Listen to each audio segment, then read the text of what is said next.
हमारा पहला प्रश्न दिया है, प्रश्न कह रहा है कि नीचे दिए गए विकल्पों में से संबंधित संख्या को चुनिए। यानी जिस प्रकार यहाँ पर 356 से 45 लिखा है, हमें उसी प्रकार 152 का बताना है। ठीक है, तो सबसे पहले तो हम ये पता करेंगे कि यहाँ पर 356 से 45 कैसे लिखा है। ठीक है, तो देखिए जैसे अगर हम यहाँ पर देखिए पहली और लास्ट वाली संख्या को आपस में जोड़ देते हैं। ठीक है, यहाँ पर हम आपस में जोड़ देते हैं और बीच वाली संख्या 5 से गुणा करते हैं, तो यहाँ पर कितने हो जाएंगे आपस में जोड़ने पर 9, और इसका गुणा कर देंगे तो यहाँ पर कितने हो जाएंगे 9 पंजे 45 हो जाएंगे। ठीक है, और यहाँ पर देखिए 45 दिया है, तो इसी तरीके से क्या करेंगे, जिस तरीके से यहाँ पर 45 लिखा है, अगर इसी तरीके से हम क्या करेंगे पहली और लास्ट वाली संख्या को तो प्लस करेंगे। ठीक है, और प्लस करने के बाद जो बीच की संख्या उसके साथ गुणा करेंगे, तो बीच की संख्या हमारी 5 है और इसके साथ किसका गुणा करेंगे, तो इनको जोड़ने पर कितने हुए 3, अगर इसका गुणा करेंगे तो यहाँ पर कितने हो जाएंगे 3 पंजे 15, यानी जो प्रश्नवाचक चिन्ह दिया है यहाँ पर क्या हो जाएगा 15 हो जाएगा। ठीक है, तो ऑप्शन में देखिए 15 कहाँ पर है, तो ऑप्शन नंबर डी में दिया है, तो ऑप्शन नंबर डी हमारा यहाँ पर सही जवाब होगा। ठीक है, अब चलिए हम बढ़ते हैं प्रश्न 2 पे। अब दूसरे नंबर का प्रश्न दिया है, प्रश्न कह रहा है कि नीचे दी गई श्रृंखला श्रेणी में प्रश्नवाचक चिन्ह के स्थान पर कौन सी संख्या आएगी।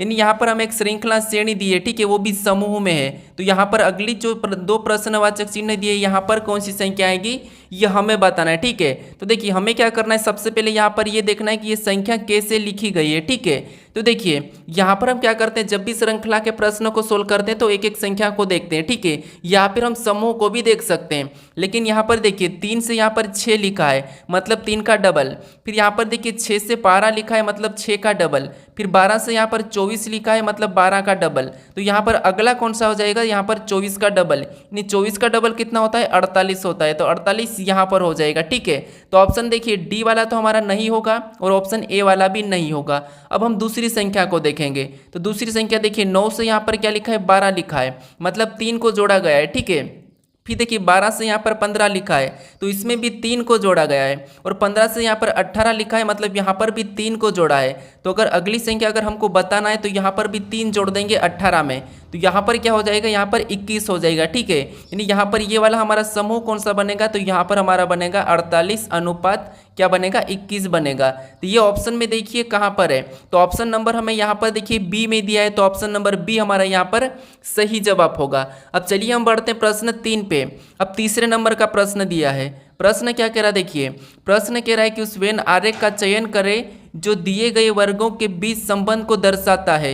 यानी यहाँ पर देखिए हमें दिया है कलम दिया है, किताब दिया है और रबर दिया है, इसका वेन आरेख कैसा बनेगा ये प्रश्न पूछा गया है। ठीक है, तो ये एसएससी सीजीएल का प्रश्न है। देखिए तो हमें क्या करना है, सबसे पहले मैं आपको बता चुका हूँ कि जब भी वेन आरेख के प्रश्न को सोल्व करना है तो सबसे पहले हमें क्या करना है, जो शब्द दिए इनको आपस में क्या संबंध है या नहीं ये ध्यान से देखना है। अगर फिर भी कुछ समझ नहीं आता है तो फिर आपको क्या करना है, किसी भी एक शब्द का आरेख बनाना है। जैसे यहाँ पर मान लीजिए हम कलम का बनाया था, ठीक है, तो ये हमने कलम का डायग्राम बना लिया है। उसके बाद हम क्या करेंगे, दूसरे शब्द का बनाएंगे, यानी दूसरा शब्द हमें यहाँ पर दिया है किताब, तो किताब का बनाने से पहले हम क्या करेंगे, यहाँ पर जो हमने कलम का बनाया है इसमें आपस में कोई संबंध है या नहीं ये देखेंगे। ठीक है, तो यहाँ पर देखिए कलम और किताब में आपस में कोई संबंध नहीं है। क्यों नहीं है, क्योंकि देखिए भले ही कलम किताब पे चलती है लेकिन हम कलम को किसी और जगह भी चला सकते हैं। ठीक है, तो इसीलिए इसका आपस में कोई संबंध नहीं है, तो इसका डायग्राम भी क्या बनेगा, अलग बनेगा। तो अलग मतलब यहाँ पर बना लेते हैं। ठीक है, उसके बाद अब क्या करेंगे, हम तीसरे शब्द का बनाएंगे, यानी कि तीसरा शब्द हमें रबर दिया है,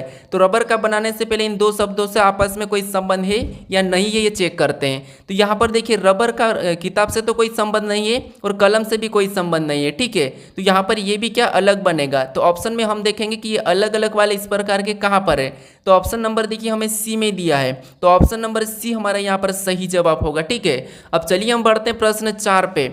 अब चौथे नंबर का प्रश्न दिया है, प्रश्न कह रहा है कि एक निश्चित कूट भाषा में यदि EAR को 20 37 और PBU को 23 41 8 लिखा जाता है तो उसी कूट भाषा में DIG को कैसे लिखा जाएगा ये प्रश्न पूछा है। ठीक है, ये प्रश्न भी SSC CGL में ही पूछा गया था। तो अब देखिए यहाँ पर हम क्या करेंगे, सबसे पहले तो देखिए मैं आपको बता चुका हूँ कि जब हमें दो एग्जाम्पल दिए जाते हैं, ठीक है, तो हम क्या करते हैं वहाँ पर अगर उसी के अक्षर हमें पूछे जाते हैं तो इनके कोट हम चुरा लेते हैं। लेकिन यहाँ पर देखिए हम क्या करेंगे, यहाँ पर अलग अक्षर है तो फिर हम यहाँ पर इनका कोड निकालेंगे। तो कोड निकालने तो ध्यान से देखिए, जैसे यहाँ पर अगर हम देखते हैं तो ई 5 नंबर पे आता है और यहाँ पर देखिए 20 लिखा है, तो इसका मतलब ये कि ज़्यादा लंबा है। तो फिर क्या करना है, मैं आपको बता चुका हूँ कि क्रॉसिंग मेथड यूज करना है। जैसे यहाँ पर आर 18 नंबर पे आता है लेकिन यहाँ पर 20 लिखा है, मतलब 2 प्लस करके लिखा है, ठीक है। फिर ए हमारा 1 नंबर पे आता है और यहाँ पर 3 लिखा है, तो यहाँ पर भी 2 प्लस किया है। फिर देखिए ई हमारा 5 नंबर पे आता है लेकिन यहाँ पर 7 लिखा है, मतलब यहाँ पर भी 2 प्लस किया है, ठीक है। तो वैसा ही हम यहाँ पर चेक करते दूसरे एग्जाम्पल में। तो यहाँ पर देखिए ई हमारा 21 नंबर पे आता है लेकिन यहाँ पर 23 लिखा है, यानी यहाँ पर भी 2 को जोड़ा गया है। उसके बाद यहाँ पर बी हमारा 2 नंबर पे आता है लेकिन यहाँ पर 4 लिखा है, तो यहाँ पर भी 2 प्लस किया है। फिर देखिए पी हमारा 16 नंबर पे आता है लेकिन यहाँ पर 18 लिखा है, यानी यहाँ पर भी 2 को जोड़ा गया है। तो हम क्या करेंगे, यहाँ पर भी पीछे से लिख के 2 को जोड़ लेंगे, ठीक है। तो जी हमारा 7 नंबर पे आता है, 2 को जोड़ देंगे तो यहाँ पर कितने हो जाएंगे, 9 हो जाएंगे। उसके बाद आई हमारा कितने नंबर पे, 9 नंबर पे आता है, इसमें भी 2 जोड़ देंगे तो यहाँ पर कितने हो जाएंगे, 11 हो जाएंगे, ठीक है। उसके बाद डी हमारा ABCD में 4 नंबर पे आता है और इसमें भी हम 2 जोड़ देंगे तो यहाँ पर कितने हो जाएंगे, 6 हो जाएंगे। यानी 91 16 हमें ऑप्शन में देखना है। तो ऑप्शन नंबर देखिए बी में दिया है, तो ऑप्शन नंबर बी हमारा यहाँ पर सही जवाब होगा, ठीक है। अब चलिए हम बढ़ते हैं प्रश्न 5 पे। अब 5 नंबर का प्रश्न दिया है। प्रश्न कह रहा देखिए, प्रश्न कह रहा है कि निम्नलिखित प्रश्न में प्रश्न चिन्ह के स्थान पर कौन सी संख्या आएगी। यानी यहाँ पर हमें एक प्रश्नवाचक चिन्ह दिया है, यहाँ पर कौन सी संख्या आएगी ये प्रश्न पूछा है, ठीक है। तो जब भी इस टाइप का प्रश्न पूछा जाता है तो मैं आपको बता चुका हूँ कि कैसे सोल्व करना है। जो प्रश्नवाचक चिन्ह दिया है, ठीक है, इसी की जगह बाकी की संख्या कैसे लिखी है ये सबसे पहले तो आपको पता करना है, ठीक है। तो जिससे यहाँ पर हम क्या पता करेंगे कि जो 3 लिखा है ये कैसे लिखा है। इन 2 संख्या को ऐसा क्या किया कि यहाँ पर ये 3 लिखा है, हम भी सेम तरीके से इन 2 संख्या को वैसा ही करेंगे, ठीक है। चाहे जोड़ सकते, घटा सकते, माइनस का कुछ भी कर सकते, ठीक है।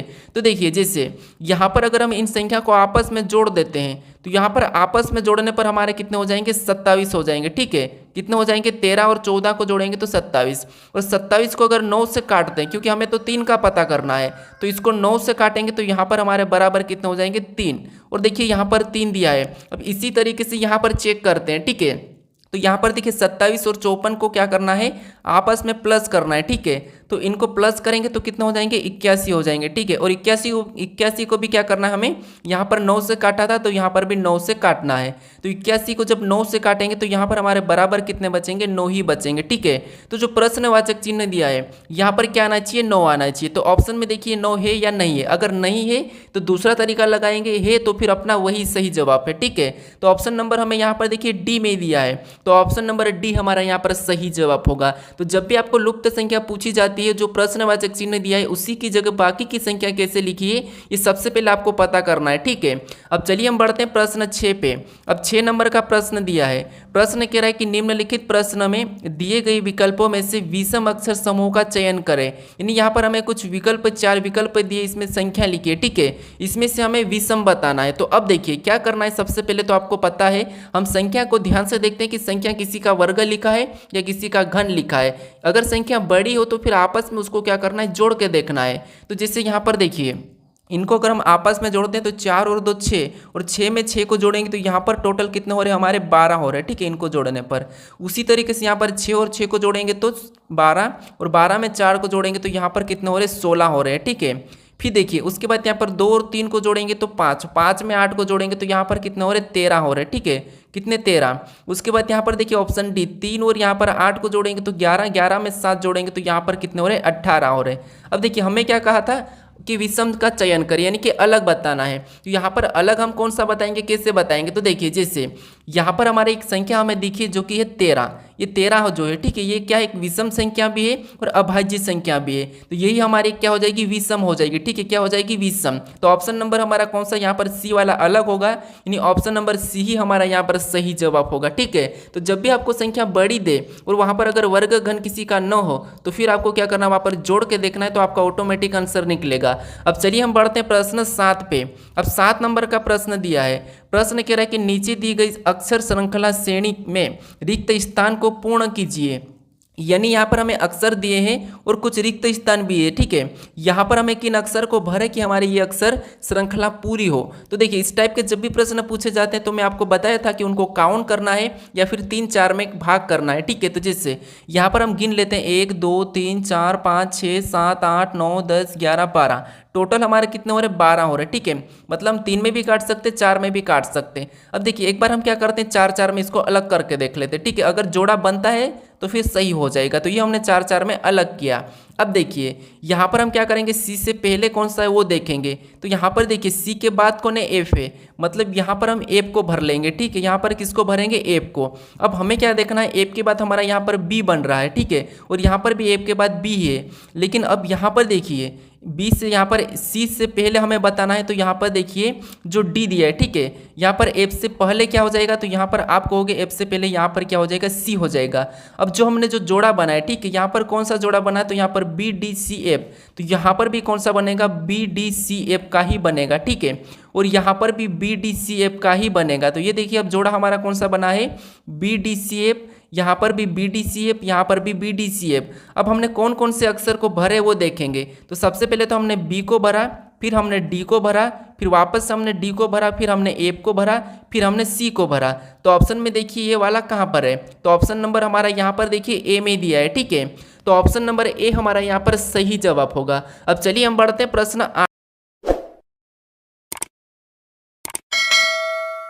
8 पे।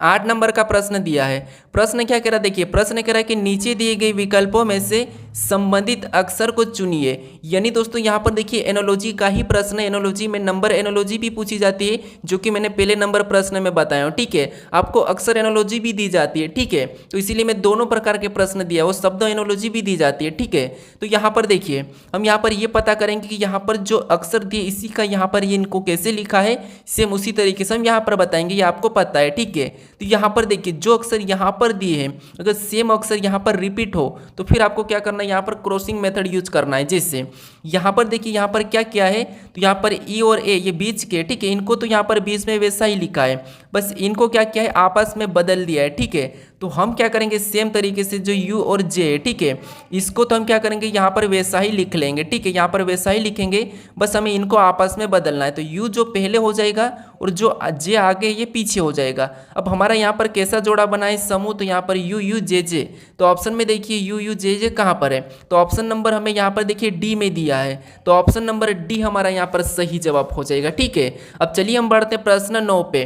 अब 9वें नंबर का प्रश्न दिया है। प्रश्न कह रहा है, देखिए प्रश्न कह रहा है कि ई एफ का भाई है, डी ई की पत्नी है, जी एच का पिता है, एफ जी की बहन है, ई जी से कैसे संबंधित है ये बताना है। ठीक है, तो ये हमारा ब्लड रिलेशन का प्रश्न है। या ब्लड रिलेशन के प्रश्न को तो सोल्व करता आपको आता ही होगा, अगर नहीं आता तो थोड़ा सा समझिए। आपको पता है ये आप स्वयं हो। ठीक है, अगर आपसे कोई बड़ा हो, अगर आपका पिता कहा तो आप उसे ऊपर लिखोगे। अब ऊपर क्यों लिखोगे, क्योंकि वो आपका पिता और आपसे बड़ा है, जो अपने से बड़ा उसे ऊपर लिखना है, अगर आपका पुत्र हो तो आपसे छोटा उसे नीचे लिखना है। ठीक है, ये तरीका है। अब देखिए प्रश्न कह रहा है कि ई एफ का भाई है। अब भाई तो अपने पास ही रहे, तो यहाँ पर क्या है, ई एफ का भाई है, तो जो ई है, ठीक है, ये ई क्या है, तो ये ई क्या है, एफ का भाई है, तो एफ इसी के पास आ जाएगा, और भाई है तो हम इसको प्लस चिन्ह लगा दे। तो आप समझने के लिए कुछ भी लगा सकते हैं कि पुरुष है कि महिला है। ठीक है, तो ये क्या है, ई एफ का भाई है। उसके बाद आगे कह रहा है कि डी ई की पत्नी है।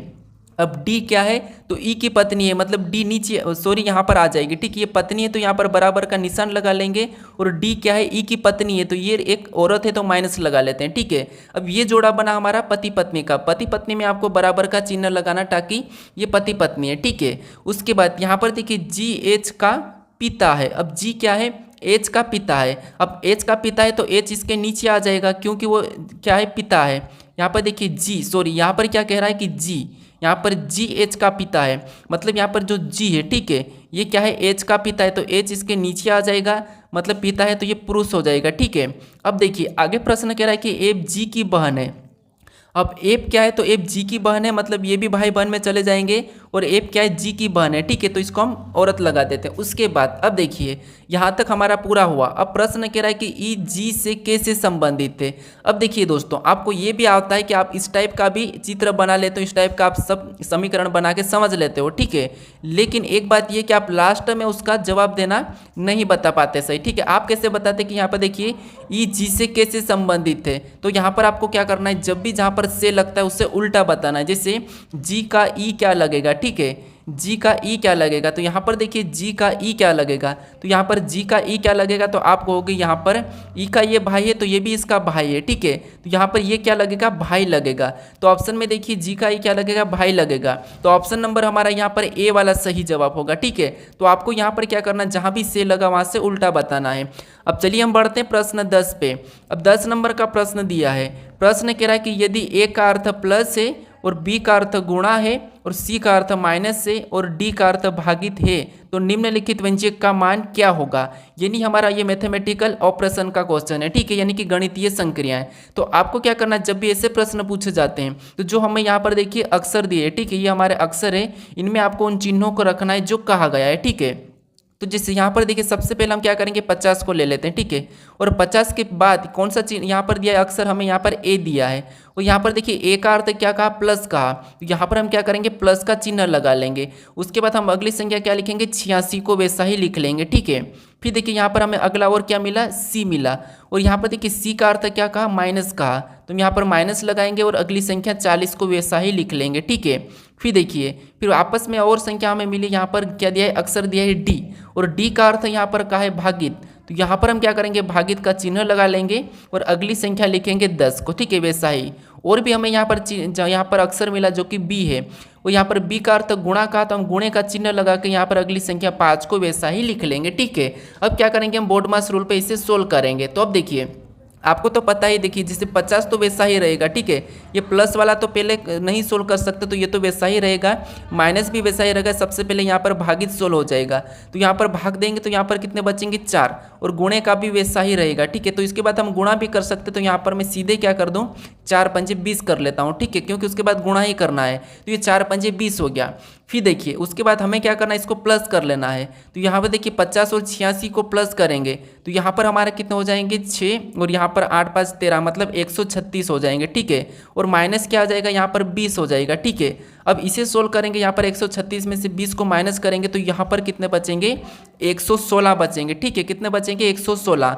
तो ऑप्शन में देखिए क्या 116 है या नहीं है, तो ऑप्शन नंबर हमें यहाँ पर देखिए सी में दिया है, तो ऑप्शन नंबर सी हमारा यहाँ पर सही जवाब होगा। अब चलिए हम बढ़ते हैं प्रश्न 11 पे। अब 11 नंबर का प्रश्न दिया है। प्रश्न कह रहा है कि निम्नलिखित शब्दों को एक तर्कपूर्ण और अर्थपूर्ण क्रम में व्यवस्थित करें।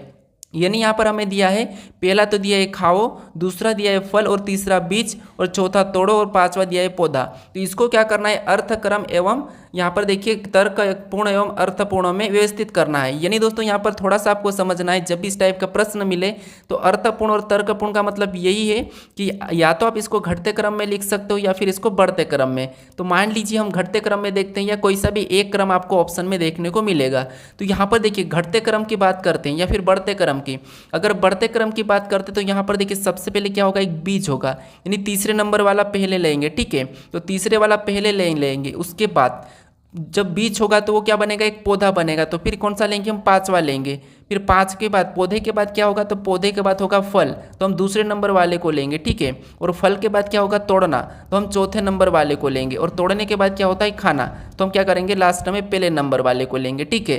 तो ऑप्शन में देखिए यहाँ पर 35 24 1 कहाँ पर लिखा है, तो ऑप्शन नंबर हमें यहाँ पर देखिए कहाँ पर दिया है, ए में दिया है, ठीक है। तो ऑप्शन नंबर ए हमारा यहाँ पर सही जवाब होगा। अगर इसी को हम घटते क्रम में लिखते हैं तो फिर सबसे पहले 1 नंबर आता है, ठीक है, लेकिन ऑप्शन में देखिए 1 नंबर कहीं भी नहीं है, ठीक है, तो इसीलिए यहाँ पर तो बढ़ते क्रम में ही लिखा है, ठीक है। तो ऑप्शन हमारा ए वाला सही होगा। अगर कभी कभी आप सोचते हो कि अगर आप इसको बढ़ते क्रम में लिख लेते हो और ऑप्शन में नहीं मिलता तो फिर आप क्या करते हो कि प्रश्न तो गलत आया है, एग्जाम ने प्रश्न को गलत दिया था, लेकिन नहीं, आपको इसको घटते क्रम में भी देखना है, ठीक है। अब चलिए हम बढ़ते हैं प्रश्न 12 पे। अब 12 नंबर का प्रश्न दिया है। प्रश्न कह रहा है कि एक डिजिटल घड़ी में 7:40 का दर्पण प्रतिबिंब क्या होगा। यानी मैं ये कल के प्रैक्टिस सेट में बोला था कि इसका प्रश्न में यानी कि इसका जवाब मैं लास्ट में दूंगा, ठीक है। मैंने बताया था कि आपको कमेंट करने का, लेकिन आपने कमेंट नहीं किया है, तो कोई बात नहीं, मैं आपको बताता हूँ, ठीक है। किसी ने किया है उनका भी गलत ही जवाब आ रहा था, लेकिन कोई बात नहीं, आप समझ लीजिए। जैसे जब भी आपको देखिए, आपको पता है जब भी हमें क्या दर्पण पूछा जाता है, ठीक है, तो हम इसको क्या करते हैं 11:60 में से घटा लेते हैं, ठीक है। क्या करते हैं 11:60 में से इस समय को 7:40 को घटा लेते हैं, ठीक है। तो इसको 7:40 को 11:60 में से घटाएंगे तो यहाँ पर 11:07 में से तो यहाँ पर 4 बचेगा और इधर हमारा कितना बचेगा 20 बचेगा, ठीक है। ये माइनस करेंगे यानी कि 4:20 आ रहा, तो ये समय हमारा सही हो जाता है, ठीक है, जब भी किसी घड़ी में दर्पण प्रतिबिंब पूछा जाता है तो। लेकिन यहाँ पर थोड़ा सा प्रश्न को समझना है आपको, ठीक है। प्रश्न ये कह रहा था कि यहाँ पर डिजिटल घड़ी में क्या कह रहा था, डिजिटल घड़ी में कहा था, ठीक है। तो डिजिटल घड़ी में कोई सुई नहीं होती है, ठीक है, तो इसलिए यहाँ पर कि दर्पण प्रतिबिंबी नहीं बनेगा, यानी कि ज्ञात नहीं किया जा सकता, क्योंकि डिजिटल घड़ी में कोई सुई नहीं होती है, तो वहां पर दर्पण बिंब का कोई ज्ञात नहीं किया जा सकता। इसीलिए जो ऑप्शन आपने बी वाला लगा रहे थे, ठीक है, ये तो गलत हो जाएगा, क्योंकि यहाँ पर डिजिटल घड़ी कहा था, तो इसीलिए इसका सही जवाब होगा यहाँ पर ज्ञात नहीं किया जाता, ठीक है, ज्ञात नहीं किया जा सकता। तो इस टाइप के भी प्रश्न पूछे जाते हैं। अब चलिए हम बढ़ते प्रश्न 13 पे। अब 13 नंबर का प्रश्न दिया है। प्रश्न कह रहा है कि यदि एप्पल बराबर 521 और मोबाइल बराबर 612 लिखा है तो यहाँ पर एक्सप्लेन बराबर क्वेश्चन मार्क देके हमसे पूछा है, ठीक है। तो देखिए सबसे पहले हमें क्या करना है, यहाँ पर पता करना है कि एप्पल बराबर 521 कैसे लिखा है और मोबाइल बराबर 612 कैसे लिखा है। सेम तरीके से एक्सप्लेन का बताना है, ठीक है। तो देखिए जैसे हम क्या करेंगे यहाँ पर सबसे पहले तो देखिए ध्यान से देखते हैं, यहाँ पर अगर इन अक्सर का हम क्या करते हैं अंकों में लिखते हैं, फिर भी 521 तो ज़्यादा बड़ी संख्या है, तो फिर आपको क्या करना है यहाँ पर गिनना है। जैसे 1 2 3 4 5, इनको सभी को गिनने पर हमारे कितने हो रहे, तो इन जो लेटर कितने 5 है, ठीक है। यहाँ पर कितने 5 है, तो ये हमने 5 लिखा। अब यहाँ पर क्या लिखा है, तो 521 लिखा है। अगर हम 5 को 521 कैसे बना, तो यहाँ अगर 5 का घन करते हैं तो 5 का घन कितना होता है 125 होता है, ठीक है। और इसको अगर हम पीछे से लिखते हैं यानी कि यहाँ पर क्रॉसिंग मेथड, ठीक है, तो यहाँ पर देखिए 5, फिर यहाँ पर 2, उसके बाद यहाँ पर देखिए 1, यानी हमारे यहाँ पर देखिए 521 बन चुका है, ठीक है। और यहाँ पर देखिए 521 लिखा है। अगर यही तरीके से अगर यहाँ पर मोबाइल का लिखा हो तो हम सेम तरीके से इसका बता देंगे, ठीक है। तो मोबाइल का चेक करते हैं। अब यहाँ पर देखिए 1 2 3 4 5 6, यहाँ पर टोटल कितने 6 लेटर है, ठीक है। और 6 का क्या करना है घन करना है, तो 6 का घन कितना होता है 216 होता है, ठीक है। और इसको भी हमें क्रॉसिंग मेथड में लिखना है 6, उसके बाद 1, फिर उसके बाद 2। तो यहाँ पर देखिए ये भी 612 बन चुका है और यहाँ पर 612 दिया है, ठीक है। तो इसका मतलब ये है कि हमें क्या करना है अक्षर को काउंट करना है और उसका घन करके उसको उल्टा लिखना है। जैसे यहाँ पर काउंट करते हैं 1 2 3 4 5 6 7 8, यहाँ पर टोटल हमारे कितने 8 है। अब हमें क्या करना है 8 का तो घन करना है, ठीक है। अब 8 का घन कितना होता है आपको पता होना चाहिए, कितना होता है 512 होता है, ठीक है।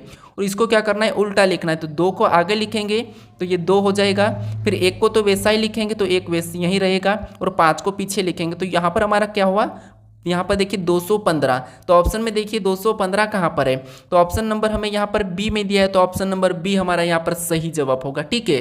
तो यहाँ पर आपको सबसे पहले तो यही पता करना है कि जिस तरीके से यहाँ पर लिखा था वो यहाँ पर लिखा था उसी तरीके से इसका बताना है, ठीक है। अब चलिए हम बढ़ते हैं प्रश्न 14 पे।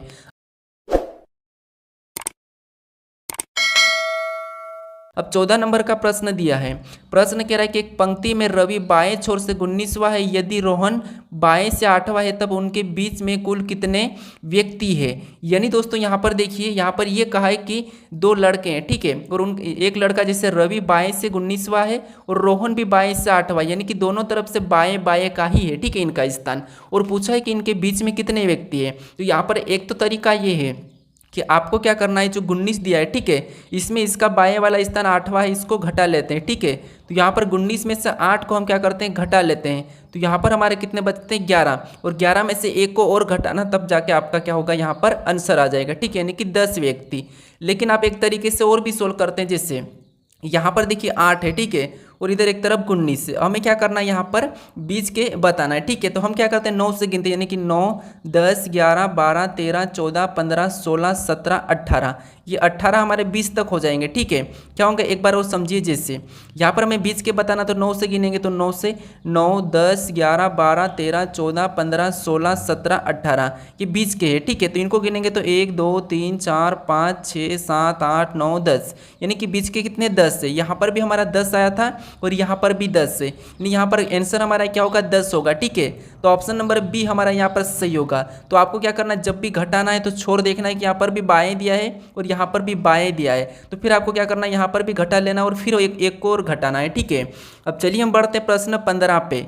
अब 15 नंबर का प्रश्न दिया है। प्रश्न कह रहा है कि नीचे दिए घन आकृति से कौन सा विकल्प दिखाई देगा। यानी दोस्तों यहाँ पर आपको ये करना है कि जो हमें एक घन दिया है, ठीक है, ये ओपन पासा है यानी कि खुला पासा है, ठीक है। कल मैंने आपको बताया था कि पासे को कैसे खोलते हैं, तो आज मैं यहाँ पर सिखाऊंगा कि पासे को बंद कैसे करना है, ठीक है। तो यहाँ पर देखिए जब भी हमें खुला पासा दिया जाता है तो ये तो आपको पता है कि यहाँ पर इसके विपरीत कैसे देखते हैं, ठीक है। जैसे यहाँ पर देखिए 22 का विपरीत क्या हो जाएगा, 44 हो जाएगा, ये आपको पता है, इसका विपरीत बताते आता होगा, ठीक है। और 66 का यहाँ पर 33 और 11 का यहाँ पर 55 हो जाएगा। ये जितने भी है ये एक दूसरे के विपरीत है, ठीक है। और आपको ये भी पता होगा कि जो विपरीत है ये एक साथ नहीं दिखाई देते हैं, पासे पे जब भी विपरीत एक साथ नहीं दिखाई देते हैं, ठीक है। तो यहाँ पर देखिए ऑप्शन ए को चेक करते हैं, तो यहाँ पर 22 और 44 एक साथ दिखाई दे रहे, जबकि ये क्या है एक दूसरे के विपरीत है। तो विपरीत तो एक साथ नहीं दिखाई देते हैं, तो ये फिर कैसे दिखाई दे रहे, तो इसीलिए ये नहीं बना सकते हैं, ठीक है।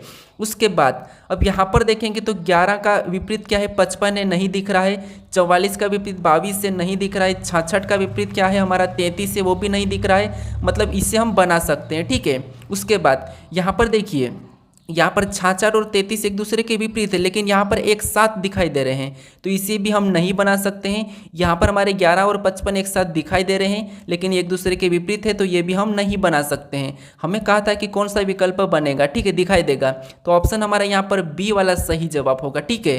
अब चलिए हम बढ़ते हैं प्रश्न 16 पे। अब 16 नंबर का प्रश्न दिया है। प्रश्न कह रहा है कि दिए गए कथन को सत्य मानिए और बताइए कौन सा निष्कर्ष कथनों का तार्किक रूप से अनुसरण करता है। यानी आपको यहाँ पर जो कथन दिया है उसको सत्य मानना है, उसके बारे में निष्कर्ष क्या कहा हमें यह बताना है, ठीक है। तो देखिए जिससे यहाँ पर हमें कथन पहला क्या कह रहा है, तो सभी यू एम है, यानी ये जितने भी यू है, ठीक है, ये जितने भी यू क्या है, तो ये सभी की सभी एम है, मतलब एम के अंदर है, ठीक है। एम के अंदर है तो एम का कैसा बनेगा, ऐसा बन जाएगा, यानी कि एम है। उसके बाद अब हमें यहाँ पर कह रहा है दूसरा कि कुछ जी एम है। अब कुछ जी एम है, ठीक है, तो यहाँ पर हमें कहा कि कुछ जी एम है, तो जी मतलब यहाँ पर कुछ वाला ऐसा बन जाएगा, एम से बनेगा, ठीक है। तो ये कुछ जी क्या है, एम है। अब देखिए इसके बारे में निष्कर्ष क्या कह रहा है हमें ये देखना है। तो पहला निष्कर्ष कह रहा है कि कुछ जी एम है, ठीक है। अगर ये गलत कहा तो उसका गलत मानना है, सही कहा तो सही। अब देखिए कुछ जी यू है, यहाँ पर क्या कहा है कि कुछ जी यू है, तो यहाँ पर जी और यहाँ पर तो हमें कुछ नहीं दिख रहा है, तो इसीलिए ये तो गलत है, ठीक है। उसके बाद अब देखिए यहाँ पर कुछ जी एम है, यहाँ पर देखिए कुछ जी एम है, मतलब ये तो हमें दिख रहा है कि कुछ जी क्या है, एम है, मतलब ये दूसरा वाला क्या कह रहा है, सही कह रहा है, ठीक है। क्योंकि पहला वाला कह रहा है कि कुछ जी यू है, तो यहाँ पर जी और यू का कोई संबंध नहीं दिख रहा है, तो हमें यहाँ पर कुछ वाला कैसे लेंगे। लेकिन दूसरा कह रहा है कि कुछ जी एम है, तो यहाँ पर देखिए कुछ जी एम है, मतलब ये हमें दिख रहा है, ठीक है। तो ये वाला सही कह रहा है, मतलब यहाँ पर देखिए केवल हमारा निष्कर्ष दूसरा अनुसरण करता है, ठीक है। तो ऑप्शन नंबर हमारा यहाँ पर बी वाला क्या होगा, सही जवाब होगा। ये सिलीजम का प्रश्न है। अब चलिए हम बढ़ते हैं प्रश्न 17 पे। अब 17 नंबर का प्रश्न दिया है। प्रश्न कह रहा है कि यहाँ पर देखिए नीचे दी गई आकृति में कितने वर्गों की संख्या है। यानी दोस्तों यहाँ पर आपको वर्गों की संख्या बताना है। तो आपको पता है जब भी वर्गों की संख्या बताना है तो मैं आपको बताया था मेरा आकृति वाले वीडियो में कि कैसे बताना है। जिससे आपको कॉलम में संख्या लिखना है, यहाँ पर 1 लिखेंगे, फिर ये दूसरा है तो 2 लिखेंगे, यहाँ पर तीसरा है तो 3। सेम उसी तरीके से देखिए एक बार और बताता हूँ। यहाँ पर क्या करना है, 1 को लिखना है, फिर आपको यहाँ पर 2 लिखना है, फिर यहाँ पर आपको 3 कॉलम है, तो फिर वैसे ही ऊपर लिखना है, जैसे 1, फिर यहाँ पर 2, फिर यहाँ पर 3, फिर यहाँ पर 4, फिर यहाँ पर 5, फिर 6, फिर यहाँ पर 7। हमारे इधर 7 कॉलम है। अब मैं आपको ये भी बताया था कि आपको क्या करना है, ऐसा लिखने के बाद फिर आपको क्या करना है, लास्ट से लास्ट वाले के साथ गुणा करना है, ठीक है। तो जैसे इसका और इसके साथ गुणा करेंगे तो देखिए 7 गुणे क्या करेंगे हम 3 कर लेंगे, ठीक है। उसके बाद फिर हम क्या करेंगे यहाँ पर 6 और 2 का भी आपस में गुणा कर लेंगे। ठीक है, क्या करना है, लास्ट से लास्ट वाली का ही गुणा करना है। फिर हम क्या करेंगे, 5 और 1 का गुणा करेंगे, तो 5 गुणे यहाँ पर 1 लिखेंगे। ठीक है, फिर जो संख्या में यहाँ पर जो संख्या बची है उसे छोड़ देना है, जो बच गई उससे कोई मतलब नहीं रखना है। अब गुणा करेंगे तो यहाँ पर 7 त्रिया कितना होते हैं, 21 होते हैं, और यहाँ पर 6 दूना कितना होते हैं, 12 होते हैं, और यहाँ पर देखिए 5 एकम 5 ही हो जाएगा। ठीक है, अब इन सभी को हम जोड़ देते हैं तो 21 और 12 हमारे कितने होंगे, 33, और 33 में 5 को जोड़ेंगे तो हमारे यहाँ पर कितने हो जाएंगे, 38 हो जाएंगे। ठीक है, यानी यहाँ पर इस आकृति में कितने यहाँ पर वर्गों की संख्या है, तो 38 से, यानी ये 38 हमारा सही जवाब होगा। ऑप्शन में देखिए ऑप्शन नंबर डी हमारा यहाँ पर सही जवाब होगा। अगर बीच में कुछ इस टाइप से बना हुआ रहता है, ठीक है, तो फिर आपको इसको और अलग से काउंट करना है। कैसे करते हैं, यहाँ पर भी आप 1 लिखते हैं, फिर यहाँ पर 2 लिखते हैं, फिर यहाँ पर 1 लिखते हैं, फिर यहाँ पर 2 लिखते हैं, लास्ट से लास्ट वाले से गुणा करते थे, यहाँ पर 2 दूना 4, फिर गुणा करते तो 1, यानी यहाँ पर टोटल हमारे 5 हो जाते हैं। ठीक है, इतने वाले में ये हमारा अलग से, लेकिन अभी तक हमारा ऑप्शन डी वाला यहाँ पर सही है। ठीक है, अब चलिए हम बढ़ते हैं प्रश्न 18 पे। अब 18 नंबर का प्रश्न दिया है। प्रश्न कह रहा है कि दिए गई विकल्पों में से AB रेखा का दर्पण प्रतिबिंब का चयन करें। यानी दोस्तों यहाँ पर देखिए AB रेखा दी है, ठीक है, तो इसका इधर दर्पण प्रतिबिंब कैसा बना है इन अक्षरों का, ये हमें बताना है। तो जब भी आपको दर्पण प्रतिबिंब पूछा जाता है और अक्षर दिए जाते हैं तो फिर आपको मैं बताया था कि आपको क्या करना है, वहाँ पर गलती पता करना है। तो सबसे पहले तो आपको पता है D का बनेगा यहाँ पर दर्पण प्रतिबिंब, यानी कि D इधर उल्टा हो जाएगा। ठीक है, तो यहाँ पर ऑप्शन में देखिए इसमें तो K बन रहा है, मतलब नहीं होगा। यहाँ पर K बन रहा है, ये भी नहीं होगा। ऑप्शन हमारे यहाँ पर 2 बच्चे हैं, C और B।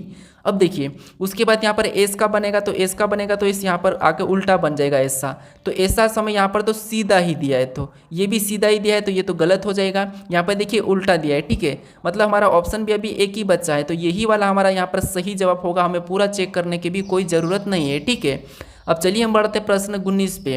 अब 19 नंबर का प्रश्न दिया है। प्रश्न कह रहा है कि उस विकल्प का चयन करें जो दी गई श्रृंखला में प्रश्नवाचक चिन्ह के स्थान पर आएगी। यानी यहाँ पर हमें जो प्रश्नवाचक चिन्ह दिया है, यहाँ पर कौन सा विकल्प आएगा ये हमें बताना है। ठीक है, तो ये हमारी एक श्रृंखला है। तो अब देखिए जब भी आपको ऐसे कचरे वाली श्रृंखला चले तो फिर हम आपको क्या करना है, सबसे पहले एक एक को देखना है। जैसे यहाँ पर जो निशान है सबसे पहले इधर गया, फिर अगली आकृति में नीचे झुका, फिर और अगली आकृति में इस साइड मुड़ा, तो अगली आकृति में आपको पता है ऊपर की ओर मुड़ जाएगा। ठीक है, तो ऑप्शन में ऊपर मुड़ा हुआ देख लीजिए, तो ऑप्शन ए में नहीं है, ऑप्शन सी में नहीं है, तो 2 ऑप्शन हमारे ऐसे ही हट चुके हैं। ठीक है, उसके बाद आपको क्या करना है, किसी एक को और देखना है। तो किसी एक को किसको देखेंगे, तो देखिए मान लीजिए यहाँ पर जेड को देखते हैं। ठीक है, तो जेड के बाद यहाँ पर वाई लिखा है, मतलब जो जेड से पहले भी CD में अक्षर आता है उससे लिखा है। ठीक है, यहाँ पर इस कोने पे था, लेकिन फिर आगे जाके इस कोने पे हो गया है। ठीक है, और यहाँ पर देखिए ये यहाँ पर हो चुका है। उसके बाद आगे हमारा एक्स लिखा है, एक्स मतलब इससे पहले आता है वो। ठीक है, लेकिन ये एक्स कहाँ पर लिखा, तो ये नीचे वाले कोने में चले गया। ठीक है, तो अगला जो अक्षर क्या होगा, W होगा, और W हमारा यहाँ पर इस कोने में चले जाएगा। तो इस कोने वाला हमें ऑप्शन में देखना है, तो यहाँ पर केवल हमें ऑप्शन डी में दिया है, तो यहाँ पर ऑप्शन डी ही हमारा क्या होगा, सही जवाब होगा। ठीक है, कौन सा होगा, ऑप्शन डी वाला। अब चलिए हम बढ़ते हैं प्रश्न 20 पे। अब 20 नंबर का प्रश्न दिया है। प्रश्न क्या कह रहा है, देखिए प्रश्न कह रहा है कि वह विकल्प का चयन करें जो प्रस्तुत चित्र में अंतर्निहित है, घुमाने की अनुमति नहीं है। अब ये तो आपको पता है गर्मी की मौसम है। ठीक है, तो यहाँ पर जो आकृति दी है तो किसकी आकृति आपको पता है, कुल्फी की है। ठीक है, और इस आकृति जो बनी है, ठीक है, इस आकृति में कौन सा भाग ऐसा है जो यहाँ पर विकल्प में दिया है। ठीक है, वैसा कि वैसा आपको विकल्प में चेक करना है। क्या करना है, जो यहाँ पर जो आकृति बनी इसमें से कौन सा एक भाग है जो विकल्प में है, ये आपको बताना है। ठीक है, लेकिन घुमाने की अनुमति नहीं है। तो ये मुझे कमेंट करके बताइएगा। हर बार की तरह मैं आपको पूछता हूँ कि 20 नंबर प्रश्न का मुझे सही जवाब दीजिए। ठीक है, तो यहाँ पर आप इसका सही जवाब मुझे बताइए। अगर आप इस चैनल को अभी तक सब्सक्राइब नहीं करे हो तो इस यहाँ पर इस लोगो पर क्लिक करके चैनल को जरूर सब्सक्राइब कर लीजिएगा। ठीक।